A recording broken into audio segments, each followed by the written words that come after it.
두 여성을 만났습니다. 그중 한 사람은 주지승이라 했습니다. 전철역에 내린 여성들을 차에 태우고 음식점으로 갔습니다. 승복을 입고 밀짚 모자를 길게 늘어쓴 여성의 모습이 마치 드라마 같은 데 나오는 도사 같았습니다. 음식점에 들어가자 모자를 벗었습니다.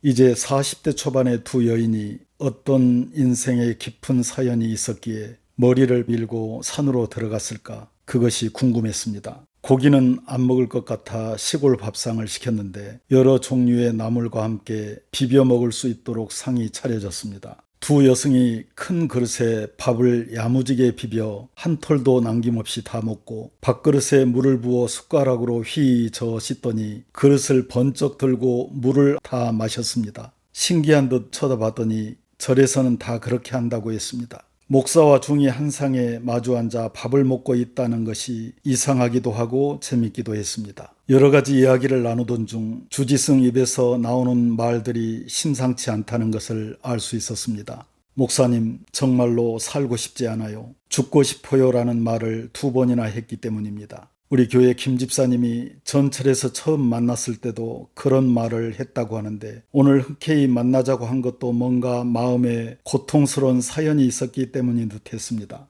하지만 초면이라서 깊은 사연을 꺼내기가 어려웠던지 일반적인 이야기만 하고 입을 열지 않았습니다. 나도 서두르지 않았습니다. 얼마 후 다시 만났습니다. 오전부터 저녁까지 종일 두 여성과 함께 했습니다. 자연히 그들에 대해 속속들이 알게 되었습니다. 그들은 다른 중들과 다른 점이 있었습니다. 조계종에 속한 승려들이지만 불교 조직에 깊이 들어가지 않고 신도들도 받지 않고 여성들끼리 모여서 조용히 수도하는 곳이라 했습니다. 주지승은 고향이 남쪽인데 부모를 따라 어려서부터 교회에 다녔다고 했습니다. 하지만 언젠가 부모로부터 해방되면 꼭 절에 들어가서 중이 되리라는 생각으로 있었다고 했습니다. 그래서 학교에 다니면서도 몇 번이나 가출을 했다가 부모에게 다시 잡혀가곤 했다는 것이었습니다. 그러다가 고등학교를 졸업하자마자 기어코 집을 나온 후 중이 되어서 지금까지 20여 년 동안 산에서 살고 있다고 했습니다. 그런데 최근에 와서 문제가 생겼습니다. 현재 자신이 소유하고 있는 절은 전에 모시던 고승이 세상을 떠나면서 물러준 것으로 고려시대부터 있던 소위 명당자리라고 했습니다. 그런데 종단으로부터 재산권이 독립된 개인 소유인데다 힘없는 여성들만 모여 있어서 절을 탐내는 세력의 음모에 휘말려 현재 심한 고통을 받고 있다고 했습니다. 사연을 들어보니 소설 같은 내용이었습니다. 본래 그 절은 여성들이 모여 수도하는 곳인데 그들을 지도하는 유명한 남자 중이 와서 얼마간 묵게 되었습니다. 그런데 1년 전 한 여인이 찾아와서 남편 때문에 도저히 못 살겠다며 도와달라기에 같이 108일 기도를 하게 되었는데 기도를 마치고 그 여인이 남자 중에게 남편과 이혼을 해야겠으니 여관에 가서 잠자리를 같이 하는 사진을 한 장만 찍어달라며 간곡한 부탁을 하더라는 것이었습니다. 그 남자 중은 무인도에서 13년을 수도하고 온 사람인데 세상과 너무 오랫동안 단절된 생활을 한 데다 세상 물정을 전혀 모른 어린아이 같아서 스님이 제 부탁을 거절하면 저는 죽어버리겠습니다 라며 수차에 걸쳐 간곡하게 부탁하는 여인의 청을 거절하지 못하고 어느 날 그 여인의 요청을 들어주기 위해 호텔로 가서 그 여인이 원하는 포즈를 취해줬다는 것이었습니다. 그런데 포즈를 취하자마자 난데없이 방문이 열리고 남편과 경찰이 동시에 달려들었고 현장 범으로 붙잡혀 그날부로 교도소에 수감되는 신세가 되어 10개월형을 받고 현재까지 교도소에 갇혀 있다는 것이었습니다. 남자 중은 면회도 거부하고 그냥 감옥에서 10개월 동안 수도하는 셈치고 살겠다고 하는데 주지승은 이 모든 일이 자신의 잘못이라며 손님으로 오신 스승을 욕되게 해서 너무 고통스럽다며 얼굴 한번 보지 못하고 거절당하면서도 하루도 빠짐없이 그 먼 곳까지 면회를 다닌다는 것이었습니다. 그러던 중 전철에서 김 집사를 만나 전도를 받게 된 것입니다. 그들의 목적은 저를 빼앗으려는 것인데 남자를 감방에 집어넣고 이제 자기들 마음대로 절에 들어와 폭력을 휘두른다고 했습니다. 절 입구에서 폭행을 당하고 실신하여 병원에 실려가기도 하고 밤에 저를 습격하여 온갖 욕설과 폭력을 가하며 고통을 주는데 이제 어쩔 수 없이 맞고 소하여 법정 싸움으로까지 갔지만 너무 지능적이고 교묘하게 준비된 작전을 수행하기 때문에 돈 없고 힘없는 그들로서는 도저히 상대할 수가 없다고 했습니다. 그리고 얼마 후 남자 중이 수감되어 있는 안양 교도소로 찾아갔지만 일반 면회라 5분밖에 시간이 주어지지 않아 자세한 내용을 나눌 수가 없었습니다. 그래서 오늘은 특별 면회를 신청하고 그를 만나기로 했습니다. 오전 10시 30분 교도소 특별 면회 장소로 갔습니다. 잠시 후 그가 나왔습니다. 밝은 모습이었습니다. 이미 모든 것을 초연한 사람 같았습니다. 특별 면회 시간이 불과 30분이었지만 도움을 요청하여 1시간이 넘도록 여러 가지 대화를 나눌 수 있었습니다.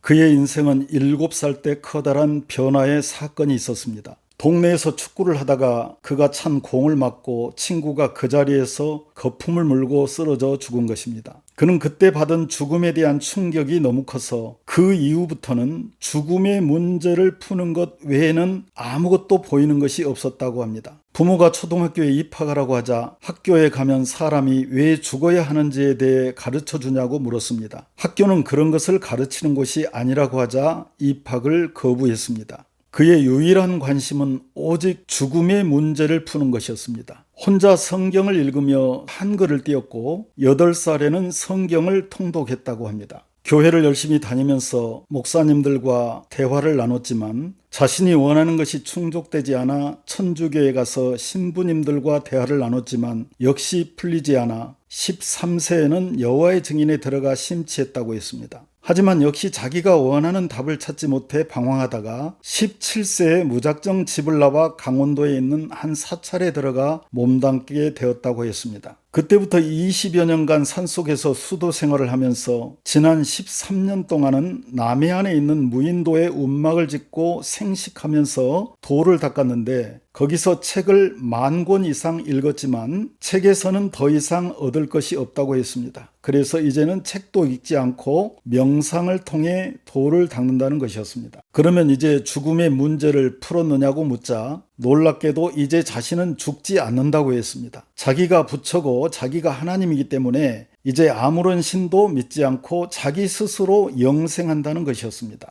내가 보기에 그는 7살 때 친구의 죽음을 현장에서 목도하는 순간 강한 충격과 두려움으로 다른 영이 들어온 것 같았습니다. 죽음의 문제를 푸는 것 외에는 아무것도 보이지 않도록 그의 영이 마귀에게 포로된 것으로 보였습니다. 그는 성경을 구석구석 외우고 있었지만 최초의 무에서 우주를 창조하신 하나님을 믿지 못했습니다. 그는 창조주 하나님을 부인했고 자신이 어디서 와서 어디로 가는지도 몰랐습니다. 자연은 그냥 자연이고 만물은 영원히 죽지 않고 다른 존재로 윤회한다고 믿고 있었습니다. 하나님을 믿지 못하고 곁길로 빠져버린 그가 불쌍했습니다. 하나님의 때가 있을 것이라 생각하고 하나님의 섭리에 대해 말해준 후 책을 한 권 주고 돌아왔습니다. 일반적인 대화는 가능했지만 영적인 대화에는 한계가 있었습니다. 그 일이 있고 얼마 후 그날은 세 여성과 함께 점심을 먹기 위해 식당으로 갔습니다. 그중 한 여성은 서울대 국악과를 졸업하고 산속에 들어가 가야금을 연주하며 수도 생활을 하고 있었고 다른 한 여성은 이화여대를 졸업하고 고등학교 교사를 하다가 삶의 의미를 찾지 못해 산으로 들어갔다고 했습니다. 놀라운 것은 그중 한 여성은 어려서부터 주일학교를 다녔고 산으로 들어가기 전까지도 교회를 열심히 다녔으며 성가대는 물론 100여 차례에 걸쳐 외부에 특송을 하러 다닐 정도로 찬양을 잘했다고 했습니다.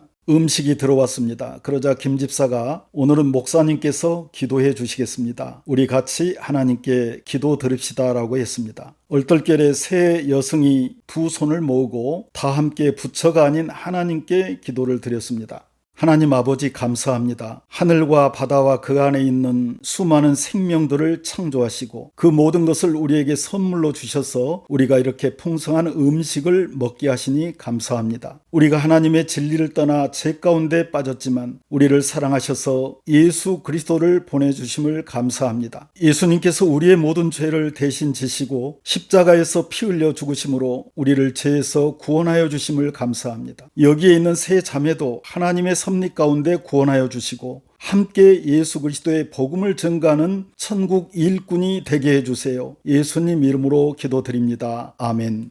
기도가 끝나자 세 여성이 일제히 아멘으로 화답하는 것이었습니다. 그러자 밖에 있던 식당 주인과 종업원들이 신기한 듯 창문 밖에 모여 웅성거렸습니다. 목사와 중이 함께 앉아 하나님께 기도드리는 모습을 보고 뭔가 좀 혼란스러웠던 모양이었습니다. 실은 저도 좀 그랬습니다. 그들을 향한 하나님의 뜻과 섭리가 있을 것으로 믿습니다. 그들은 대부분 기독교 집안에서 자랐고 현재도 그들의 부모 형제들이 날마다 눈물로 기도하고 있다고 했습니다. 하나님께서 언젠가 그들이 하나님의 품으로 돌아와서 바울처럼 과거의 잘못을 회개하고 천국 복음을 증거하는 하나님의 귀한 일꾼이 되게 하시기를 기대해 봅니다. 점심 식사를 마치고 차를 돌려 그들이 거처하고 있는 절로 향했습니다. 절까지 가는 동안 차 안에서 주지승이 그동안의 사건과 인생 여정에 대해 울며 간증을 했습니다. 저를 빼앗기 위해 1년 전부터 각본을 짜서 신도로 이장에 들어온 그 여인의 남편이 어느 날 밤 절에 들어와 주지승을 성폭행하고 그 일이 있은 후 고통을 참지 못해 자살을 시도했는데 그때 예수님께서 십자가에 피 흘려 죽으신 모습으로 나타나셨다고 했습니다.